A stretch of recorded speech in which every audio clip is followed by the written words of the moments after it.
These truly are career-defining moments.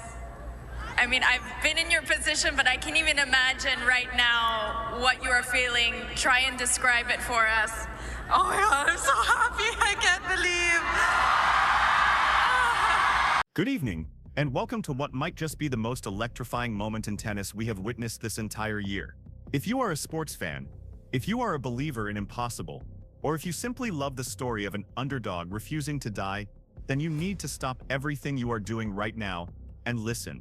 Because what happened in Abu Dhabi just a few hours ago wasn't just a tennis match. It wasn't just a win, it was a resurrection.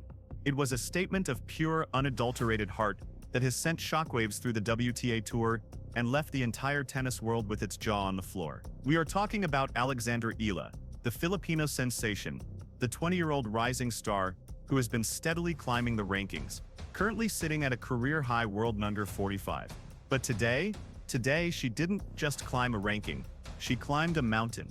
She stared into the abyss of defeat. She looked a veteran opponent in the eye who had the match not just in her hands, but in her pocket.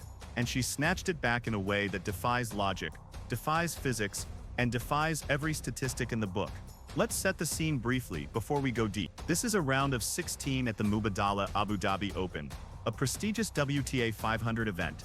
The opponent, Alexander Sasnovich of Belarus, a 31-year-old veteran, experienced, tricky, a player who knows how to close out matches. On paper, Eala is a higher seed now, but Sasnovich has the experience. And for the first hour of this match, experience was destroying youth. Eala lost the first set. She was getting battered. She fought tooth and nail to scrape the second set 6-4, leveling the match. But then came the nightmare. The third set, the decide. Ladies and gentlemen, in professional tennis at this level, when you go down a double break in a deciding set, you are dead. It is over.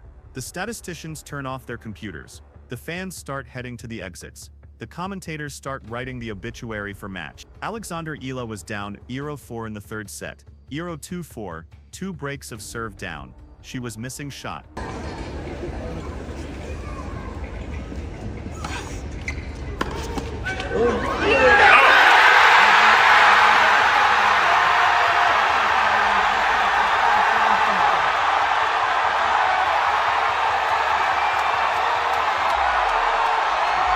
She looked exhausted, and Sasnovich was cruising.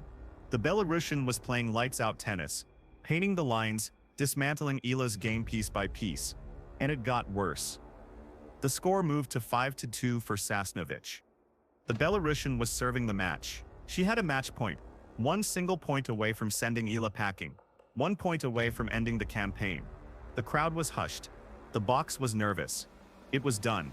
It had to be done. There is no coming back from 0-4 and 2-5 down against a veteran on a hard court. When you have been playing for nearly 3 hours, it just doesn't happen. But Alexander Eala didn't get the memo. What followed in the next 30 minutes was nothing short of a miracle. It was an insane comeback in the truest sense of the word. Eala didn't just break back once. She broke the spirit of her opponent. She clawed her way back from the brink of extinction, saving match point with a fearlessness that belongs to a Grand Slam champion. She went from 2-5 down to force a tiebreak. And in that tiebreak, she held her nerve. When everyone else would have crumbled, she took the tiebreak 7-5. She won the match, 2-6, 6-4, 7-6. She made everyone cry, not just because she won, but because of how she won. We saw tears in the stands. We saw the disbelief on the face of her coaching team. We saw Sasnovich completely stunned, unable to comprehend how a victory that was 99.9% secured had slipped through her fingers like sand. Eala turned a massacre into a masterpiece. This victory propels her into the quarterfinals to face the world number 11, Ekaterina Alexandrova. But the scoreline is secondary to the story here. The story is about grit. It is about a refusal to lose that you cannot teach. This is the kind of performance that defines a career. We have seen Eala do great things before. We remember the US Open girls title. We remember the upset against Clara Tauson. We remember the win against Madison Keys. But this was different. This was a digging your own grave and then climbing out of it kind of win. This is the match that tells a locker room, you are never safe against Alex Eala. You can be up 5, you can have match point. But until you shake her hand at the net, she is coming for you. The social media reaction has been explosive, insane, impossible. The pride of the Philippines. The descriptors are flying, but none of them seem to do justice to the sheer psychological warfare we just witnessed on Court 1 in Abu Dhabi. To be down 0-4 in the third requires a mental reset that most veterans can't even pull off, let alone a 20-year-old. She had to win 6 of the next 8 games just to stay alive. She had to be perfect when the margin for error was 0. So why does this matter?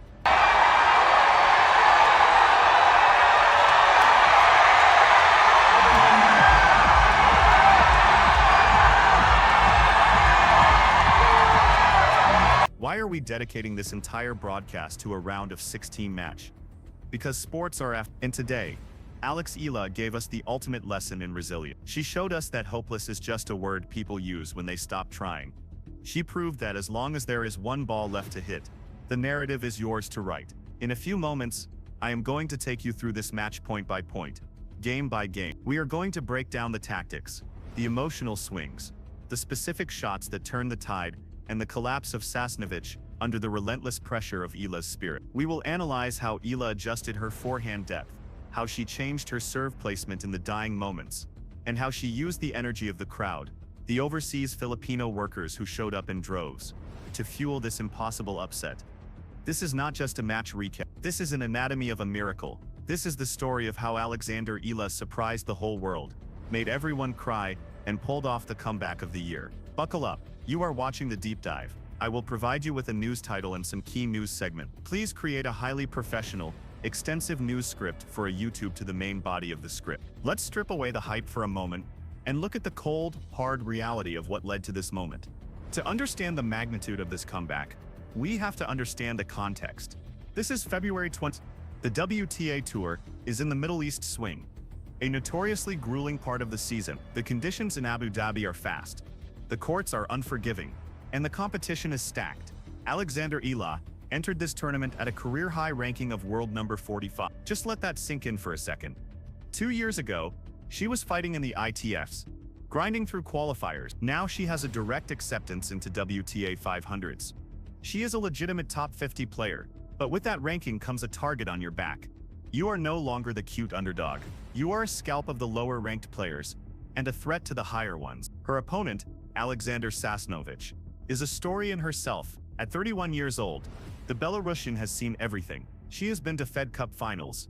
She has beaten Grand Slam champions. She has a game that is unorthodox and rhythm-breaking. She changes direction seamlessly, and she is a master disruption. For a rhythm player like Eala, Sasnovich is a nightmare matchup. Sasnovich is currently ranked 109. Do not let that number fool you. She is a top 50 talent who has had a... In this match, she played like a top 10 player for 2/3 of contest. How did Alexander Eala win that? The match began, and frankly, it was a disaster for Eala. The Filipino star looked heavy-legged. Maybe it was the pressure, maybe it was a late start, but she came out flat. Sasnovich, on the other hand, came out firing. The Belarusian strategy was clear: attack the Eala's second serve and keep the rally short. Eala's serve, usually her weapon to set up the point, was malfunctioning. Her first serve percentage hovered around 50% in the opening set. When you are landing only half your first serves against a returner like Sasnovich, you are inviting trouble. Sasnovich was stepping inside the baseline, taking the ball early and rushing Eala. The scoreline of 2-6 in the first set was a fair reflection of the play. Eala was hitting unforced errors, forehands sailing long, backhands catching the net tape. She looked frustrated. She was looking at her box, looking for answers that weren't there. Sasnovich was moving her side to side, exposing Eala's movement and finishing points at the net. It looked like it was going to be a routine day at the office for the veteran. A quick 6-2, 6-2, 6-2 win, shake hands and go home. That's what the body language suggested. But if there's one thing we know about the Rafa Nadal Academy graduate, it is that she does not know how to tank a mat. The second set began and Eala changed her tactics. She stopped trying to out-hit Sasnovich and started trying to outgrind her. She added more topspin to her forehand, pushing Sasnovich back behind the baseline. She started using the moonball to reset the tempo. It wasn't pretty. It was a dogfight, but it worked. Eala broke early, got broken back and then broke again at 4. The pivotal moment of the second set came at 5-4. Serving for the set, Eala faced a breakpoint that would have leveled it at 5-5. She hit a gutsy inside-out forehand winner that clipped the line by a millimeter. She held serve. 6-4. Match leveled. At this point, you felt the momentum had shifted. The crowd, largely pro-Filipino, erupted. Laban Pilipinas echoed around the stadium. You thought, okay, she's weathered the storm. Now she takes over in the third.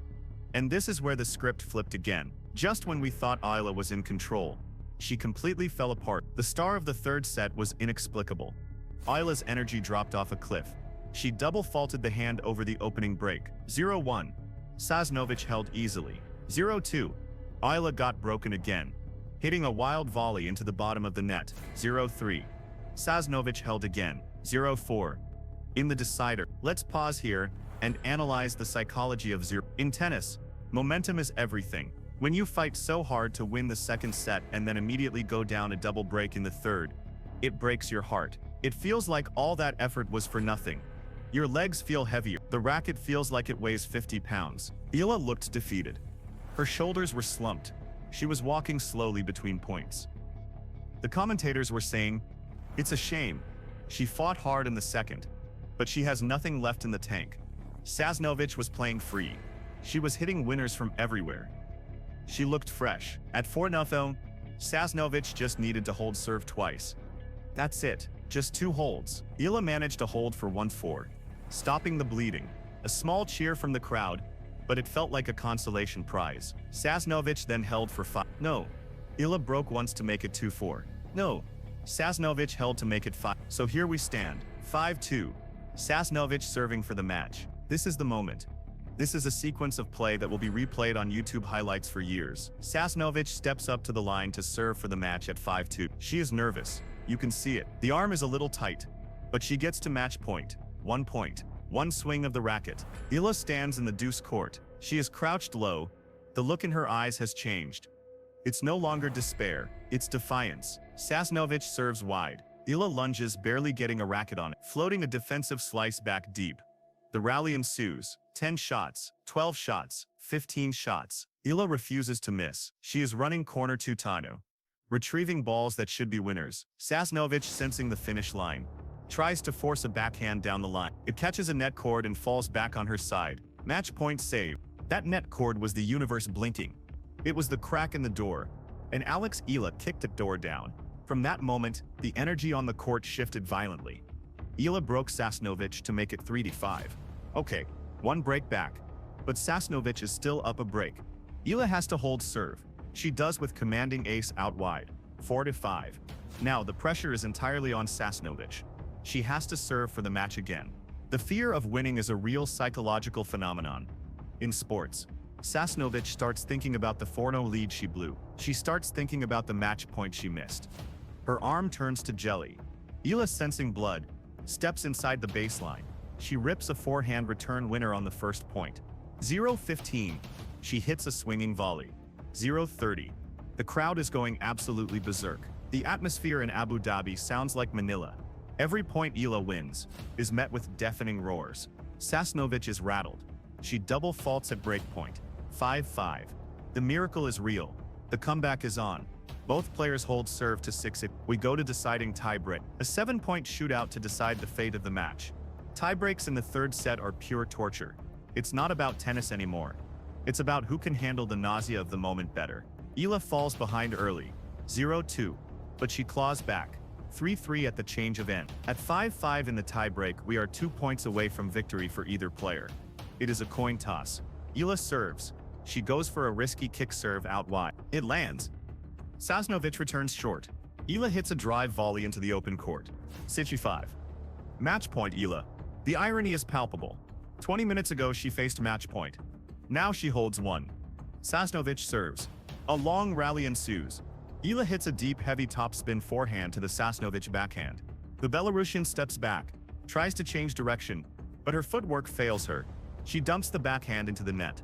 Game, set, match. Eala. Set, match. Eala.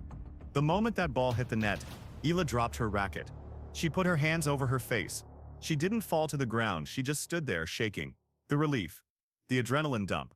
The sheer disbelief of what she had just done washed over her. She walked to the net, shook hands with shell shock, Sasnovich, and then turned to the crowd. She pointed to her heart. She pointed the flag in the stands. This is why she played. In her post-match interview, she was breathless. She said, "These kinds of matches, in particular, are the ones that stick with you. I've had a lot of them in the past year, so I'm really happy with this win." She talked about the moments I only have dreamed about. It wasn't arrogance, it was gratitude. She knew she'd escape a loss that was all but guaranteed. Let's get technical for a minute. How do you come back from 0 to 4? Forehand depth. In the first set in early third, Eala was hitting short. Her balls were landing around the service line, allowing Sasnovich to dictate. From 0 to 4 down, Eala started hitting her forehand with more height and depth. She aimed for the back 3 feet of the court. This pushed Sasnovich back, neutralizing her aggressive flat hitting. The nothing-to-lose mindset. At 0 to 4, Eala relaxed. The pressure of winning was gone because she had already lost in her head. This allowed her arm to swing freely. She started going for her shots again, not guiding them. This paradox, playing better when you're losing, is what separates the champions from the good players. Physical conditioning. We have to credit her fitness team. After 2.5 hours, Sasnovich looked winded. Her movement to the forehand side slowed down half a step. Eala, despite the emotional toll, looked physically fresh in the tiebreak. The work she has done in the off-season, building that leg strength and stamina, paid the ultimate dividend today. The crowd factor. You cannot underestimate the Filipino crowd. In Abu Dhabi, the support for Eala is massive. When she started her comeback, the noise level rose. This created a feedback loop.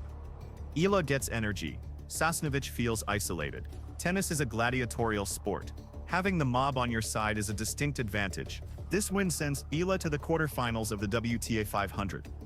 The points she gains here solidify her spot in the top 50 and push her closer to a seeding at the upcoming Grand Slams. But more importantly, it changes her reputation. Players talk, coaches talk. They will see the score. Sasnovich led 4-0 in the third. They will see the result, Eala won. That puts fear into opponents. It tells the tour that Eala is a acer, a fighter, someone who will make you bleed for every single point. It also sets up a blockbuster quarterfinal against Ekaterina Alexandrova. Alexandrova is the number 2 seed, the world number 11. She is a big hitter, much like Sasnovich but better. Eala will need to recover quickly, but after a win like this, the confidence she carries into that match will be sky high. She feels invincible right now. This match also highlights the evolution of Eala's mental game.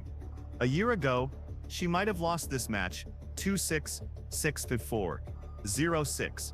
She might have checked out after the double break. The maturity she showed to stay present, to play 1 point at a time, is the hallmark of a veteran, not a 20-year-old. She is growing up right before our eyes. And let's not forget the history. Eala is breaking barriers for Southeast Asian tennis. Every win at this level is history. Every upset against a veteran is a new benchmark. She is carrying the hopes of a nation that is basketball crazy, but is quickly falling in love with tennis because of her thought. So, as we wrap up this deep dive, what is the takeaway? What do we learn from a tennis match in the middle of the night in Abu Dhabi? We learn that the scoreline is a liar until the umpire calls game, set, and match. We learn that the difference between victory and defeat is often just a matter of belief. Alexander Eala believed when no one else did. She believed when the scoreboard said she was finished. She believed when her opponent was serving for the match. This victory is a testament to the human spirit. It's a reminder that in sports, as in life, you are never truly out of fight until you decide to quit. Eala didn't quit. She dug in. She fought. And she won. Looking ahead, the road doesn't get easier. Tomorrow, she faces Ekaterina Alexandrova. It will be the biggest test of her tournament. Alexandrova is fresh. She is powerful. And she is ranked 11th in the world for a reason. Eala will be tired. Her legs will feel the 3 hours she spent on court today. But she will also carry the momentum of a miracle. She will walk onto that court, knowing that she can survive anything. If you are a fan of Alex Eala, be proud. If you are a fan of tennis, be excited. Because we are watching the ascent of a player who is the heart of a champion. This wasn't just a comeback. It was a coronation of her fighting spirit. We will be covering the quarterfinal match right here. Will the fairy tale continue? Can she take down the world number 11 after what we just witnessed? I wouldn't bet against her. This has been your deep dive into the miracle in Abu Dhabi. Alexandra Eala, the 20-year-old sensation, has shocked the world, defied the odds, and proven once again why she is one of the most exciting young talents in the game. Thank you for listening. Thank you for being part of this journey. Keep your eyes on the ball. Keep your passion for the game alive. And remember, It's never over until it's over.